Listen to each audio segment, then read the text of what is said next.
एक बार फिर से आपका स्वागत है। आप देख रहे हैं टोटल न्यूज और हम बात कर रहे हैं कि किस तरीके से इलाहाबाद हाई कोर्ट के एक आदेश ने ग्रेटर नोएडा में फिर से प्रॉपर्टी के टेंशन को बढ़ा दिया है। हमारे साथ रियल एस्टेट एक्सपर्ट शोभित बत्रा जी भी लगातार जुड़े हुए हैं और साथ ही कोर्ट में याचिका दायर करने वाले शिवाकांत मिश्रा जी भी जुड़े हुए हैं। शिवाकांत जी, जिस तरह आपने बताया कि 2013 में आपने ये पीआईएल फाइल की थी, लेकिन जहां तक याद पड़ता है 2009 में सुपरटेक ने अपना ये प्रोजेक्ट शुरू किया था। तो ये भी बात कही जा रही है कि जब कोई बिल्डर अपना काम शुरू करता है तो नक्शा पास करने का काम तो अथॉरिटी का होता है। तो इस मिलीभगत का खामियाजा आखिर आम निवेशक कब तक उठाएगा, ये एक बड़ा सवाल है। यस जी हाँ, नक्शा पास करने का काम ग्रेटर नोएडा अथॉरिटी का होता है। जी हेलो जी जी बिल्कुल, हम सुन पा रहे हैं नक्शा आपको। पास करने का काम ग्रेटर नोएडा अथॉरिटी का होता है, लेकिन ग्रेटर नोएडा अथॉरिटी को ये वाद करना चाहिए कि हम किस जमीन पर नक्शा पास कर रहे हैं। इस तरह के इलीगलिटी को खत्म करने के लिए 2011 में हाई कोर्ट ने एक मैंडेट जारी किया था कि ग्रेटर नोएडा अथॉरिटी 10 साल का अपना रिकॉर्ड प्रस्तुत करे कि कौन कौन सी लैंड एक्वायर की गई है और कौन कौन सा लैंड बिल्डरों को अलॉट किया गया है। 5 साल बीतने के बावजूद भी ग्रेटर नोएडा अपने उस रिपोर्ट को प्रकाशित नहीं कर रहा है। जी क्योंकि अगर वो रिपोर्ट प्रकाशित कर देंगे तो जो के काले चिट्ठे हैं वो सब बाहर आ जाएंगे और पब्लिक जान जाएगी कि पब्लिक यूटिलिटी लैंड किस तरह अथॉरिटी ग्रैब करके बेच रही है। बिल्कुल, और यहाँ पर एक और स्टेटमेंट भी आया है इस आदेश के बाद। आम्रपाली और सुपरटेक दोनों ही बिल्डर्स की तरफ से आया है कि उनका सुपरटेक और आम्रपाली दोनों ने ये स्टेटमेंट रिलीज किया है कि इस आदेश से उनके प्रोजेक्ट पर कोई असर नहीं पड़ेगा, क्योंकि उनका कोई भी कंस्ट्रक्शन शमशान, तालाब या ग्राम सभा की जमीन पर नहीं हुआ है। यस मैडम, आम्रपाली और सुपरटेक दोनों ही ये इनकार कर रहे हैं इस बात से कि उनके प्रोजेक्ट पर कोई असर पड़ेगा। कलेक्टर ने बाकायदे रिपोर्ट दिया है कि शमशान की भूमि पर सुपरटेक की बिल्डिंग बन रही है और पश्चिम की लैंड पर आम्रपाली की बिल्डिंग बन रही है। कलेक्टर ने एग्जामिन कर लिया है। जी, एग्जामिन करने के बावजूद अगर आज इनकार कर रहे हैं तो इससे शर्म की बात क्या हो सकती है अपने काले कपनाओं को छिपाने के लिए।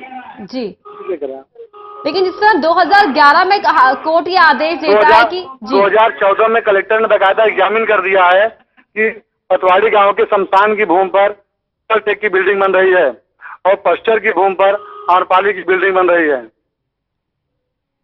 तो ये सब कुछ जो हो पा रहा है वो यही सरकार और बिल्डरों की मिलीभगत और सांठ-गांठ की वजह से ही हो पा रहा है कि जो निवेशक हैं वो ठगे जा रहे हैं इस तरह से बड़े पैमाने पर। वो भी टोटल काम सरकार और बिल्डर की मिलीभगत से हो रहा है।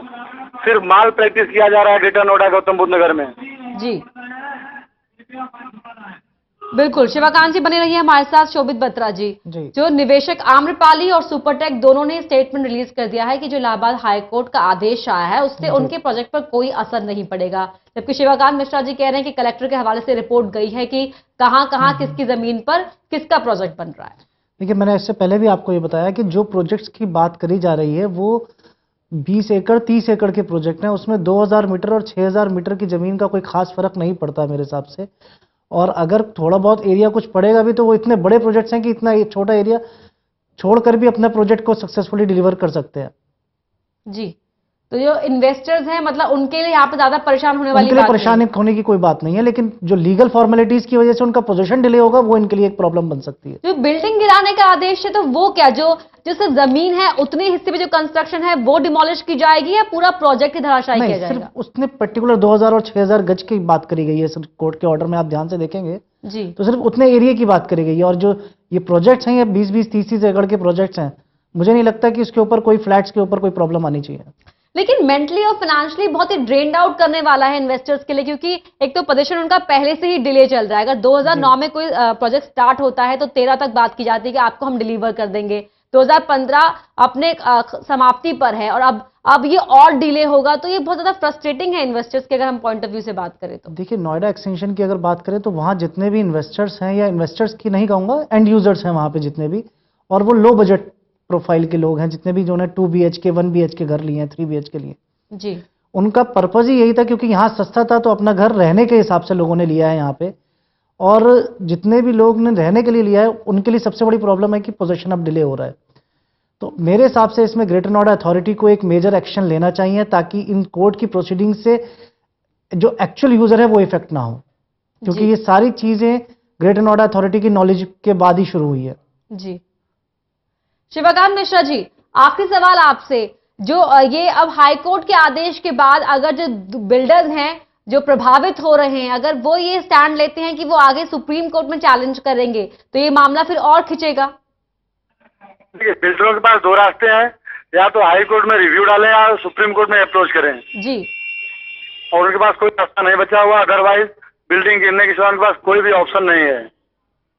जी जी, तो बिल्डिंग यहाँ पर जो ये कहा जा रहा है कि 2000 की अगर बात की जा रही है स्क्वायर फीट की, तो कोई खास फर्क नहीं पड़ेगा क्योंकि 20-30 एकड़ के प्रोजेक्ट हैं, तो कितनी बिल्डिंग गिरेगी जो आपने पढ़ा होगा? कम से कम मान के लिए कि 150 से 200 फ्लैट्स गिरेंगे, तकरीबन 200 फ्लैट्स का नुकसान होगा, वो डिमोलिश होंगे। हाँ, 200 फ्लैट्स लगभग गिरेंगे। जी चलिए, बहुत बहुत शुक्रिया आपका हमसे बात करने के लिए शिवकांत मिश्रा जी। तो शिवकांत मिश्रा जिन्होंने याचिका दायर की थी कोर्ट में इस पूरे प्रोजेक्ट के निर्माण के अगेंस्ट में, क्योंकि खिलाफ जाकर, क्योंकि ये इनका कहना है कि ग्राम सभा, शमशान और तालाब की जमीन पर अवैध तरीके से ये प्रोजेक्ट खड़े किए जा रहे हैं। शोभित बत्रा जी, आपका भी बहुत बहुत शुक्रिया, आपने अपना कीमती समय हमारे प्रोग्राम के लिए निकाला, हमारे दर्शकों के लिए निकाला।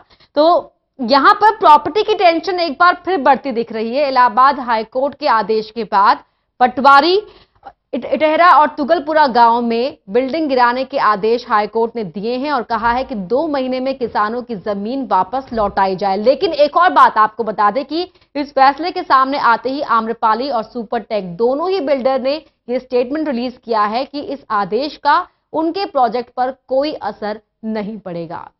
यहां वक्त हो गया एक छोटे से ब्रेक का, कहीं मत जाइए, टोटल न्यूज पर खबरें लगातार जारी हैं।